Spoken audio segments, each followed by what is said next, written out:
या आहेत golden bangle. या कोणत्याही आउटफिटवर खूप छान दिसतात.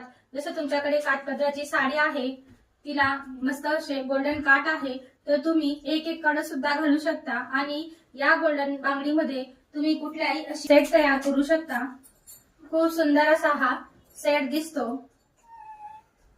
कडे सुद्धा खूप छान असतात आणि अशा तुम्ही कोणत्याही आउटफिटवर हा जो बँगलचा सेट आहे तुम्ही घालू शकता. कसं किती छान सुंदर असा सेट. तुमच्याकडे अशा गोल्ड बांगड्या या असायला जाव्यात. 2 कडे आहेत. असे तुम्ही जर कडे असले तर तुम्ही मध्ये कुठल्याही वेगवेगळ्या कलरच्या बांगड्या टाकून तुम्ही असा हा सेट तयार करून घालू शकता. तुम्ही 2 सेट घेऊ शकता किंवा एक सेट घालून एक हातामध्ये घड्याळ, ब्रासलेट यूज करून एक साइडला अशी तुम्ही सेट तयार करून घालू शकता. खूप सुंदर असा हा सेट वाटतो. हा जो सेट आहे असा एक सेट तुमच्याकडे नक्की असायला हवा.